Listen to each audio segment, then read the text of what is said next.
మా పార్టీకి నాకు వ్యతిరేకంగా స్లోగన్స్ ఇస్తూ నా కారు మీద పడి ఏ విధంగా దాడి చేస్తున్నారో మీరు ఈ విజువల్స్ అన్నింటిలో చూస్తున్నారు. ఇక్కడ విచిత్రం ఏంటంటే నేను గుడిలోంచి బయటకు వచ్చినప్పుడు వాళ్ళే బయటకు వచ్చేలోపు ఈ రభసంతా చేసి మా మీద దాడి చేయడానికి, మా కారు మీద దాడి చేసి ఇలాంటి స్లోగన్స్ ఇచ్చి ఇష్టం వచ్చినట్టుగా మాట్లాడి మా మీద దాడి చేసి తిరిగి ఈరోజు చూస్తే విచిత్రం ఏంటంటే ఈరోజు నా మీద, మా క్యాడర్ మీద కేసు కట్టారు. ఈ కేసు గురించి కూడా చెప్తాను మీకు.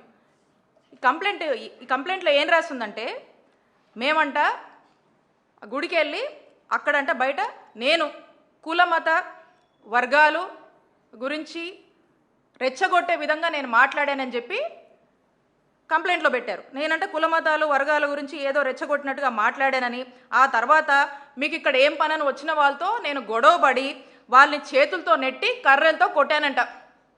ఇది వీళ్ళు నా మీద కంప్లైంట్ ఇచ్చి మరి నా మీద కేసు కట్టారు. 22 మంది మీద కూడా, మా నాయకుల మీద కూడా, అక్కడ పార్టిసిపేట్ చేసిన వాళ్ళ మీద కేసులు కట్టడం జరిగింది. ఒక్కసారి ఆ ఫస్ట్ వీడియో ప్లే చేయమ్మా.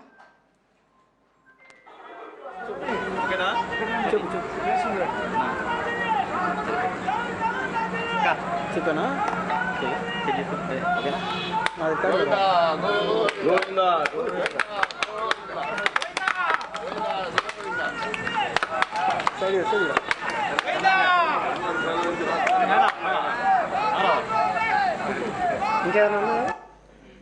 ఇక్కడ మీరందరూ కూడా గమనించారు. మేమంతా గోవిందా గోవిందా అని చెప్పేసి చంద్రబాబు నాయుడు గారికి మంచి బుద్ధి ప్రసాదించాలి అని చెప్పి మొక్కుతూ కొబ్బరికాయలు కొడతా ఉంటే అప్పటికే బయట గో బ్యాక్ అని స్లోగన్స్ ఇస్తూ ఉన్నారు. అప్పటికే కొంతమందికి జైలు కొడతా ఉన్నారు. అప్పటికే గొడవ నేచర్లో వాళ్ళంతా కూడా మా కారు మీద దాడి చేస్తూ ఉన్నారు.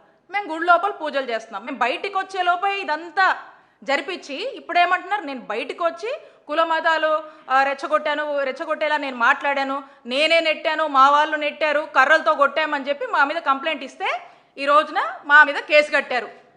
తిరిగి మా వాళ్ళే మళ్ళా అక్కడ ఈ ఇన్సిడెంట్ జరిగింది అని చెప్పి మా వాళ్ళు కంప్లైంట్ ఇస్తే దాని మీద ఇంత కూడా స్పందించలేదు, దాని మీద ఏం చేయను కూడా చేయలే. అంటే గుడికి వెళ్ళి వస్తే మా మీద కేసు కట్టారు. అంటే నేను అడుగుతా ఉన్నాను చంద్రబాబు నాయుడు గారిని, నేను గుడికి వెళ్ళి వస్తే నా మీద, మా క్యాడర్ మీద కేసులు కడతారా మీరు? మరి నేను చేసిన తప్పేంటి? వెంకటేశ్వర స్వామి గుడికి వెళ్ళొద్దా? మీరు చేస్తున్నటువంటి మీకు ఇంకా మంచి బుద్ధి ప్రసాదించాలని మేము గుడిలోకి వెళ్ళి మొక్కొని వస్తే తప్ప మేమెక్కడ కవిచ్చాము? మేమన్నా గొడవ చేశామా? మా మానాన్ని మేము గుడికి వచ్చాము, మేము సైలెంట్గా మా పని మేము చేసుకుని వెళ్ళుకుంటే టీడీపీ గుండాల్లాగా మీ వాళ్ళు వచ్చి ఈ విధంగా చేసి మా మీద కేసు కడతారా? ఎక్కడ పోతుంది లా అండ్ ఆర్డరు? ఏమవుతుంది? నేను కుల మతాలని రెచ్చగొట్టానా?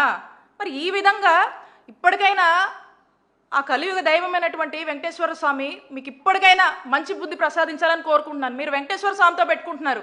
వెంకటేశ్వర స్వామితో పెట్టుకుంటే ఎటుంటుందో తెలుసు కదా, ఏమవుద్దో తెలుసు కదా, అది మీకే వదిలేస్తున్నాను. కాబట్టి నేను ఒకటే చెప్తా ఉన్నాను, ఇప్పుడు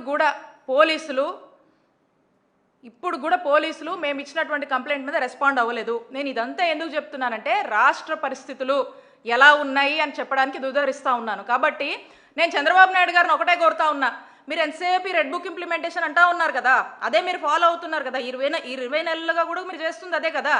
కాబట్టి మీ రెడ్ బుక్ ఇంప్లిమెంటేషన్లో భాగంగా రేపు అసెంబ్లీలు ఉన్నాయి కదా చంద్రబాబు నాయుడు గారు, రేపు అసెంబ్లీలో వైసీపీ వాళ్ళు, సామాన్య ప్రజలు ఏ గుళ్లకు వెళ్ళొద్దని ఓ చట్టం చేయండి.